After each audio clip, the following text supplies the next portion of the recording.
احمد شاب بيدرس في الجامعه، كان عاجبه بنطلون. لما جمع فلوسه نزل اشتراه. رجع البيت قاس البنطلون لقاه طويل شويه، راح لمامته وطلب منها ان هي تقصر له البنطلون ده 4 سم. مامته قالت له انا مشغوله دلوقتي مش فاضيه يا احمد، لما اخلص هبقى اقصره. وراح لاخته وقال لها نفس الكلام، قالت له انا برضو مش فاضيه دلوقتي، لما اخلص هبقى اقصر لك البنطلون. بس احمد عشان فرحان بالبنطلون وكان نفسه يلبسه تاني يوم في الجامعه، نزل للترزي وقال له قصر لي البنطلون ده 4 سم. الترزي خد البنطلون وقصره له، واحمد حاسب الترزي وروح على البيت، حط البنطلون في الدولاب ودخل نام. احمد صعب على مامته ان هي ما قصرتلوش البنطلون، فدخلت اوضته فتحت الدولاب وخدت البنطلون وقصرته ل 4 سم.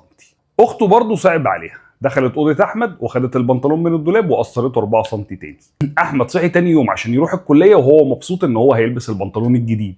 بيطلع البنطلون من الدولاب وبيلبسه، يلاقيه قصير جدا وواصل لركبته. الصدمه كانت كبيره على احمد، لان البنطلون بدل ما يقصر 4 سم قصر 12 سم. بس احمد كان سبب من اسباب ان هو يحصل فيه كده. الموضوع ده بنستفيد منه حاجه مهمه جدا، وهي التنسيق.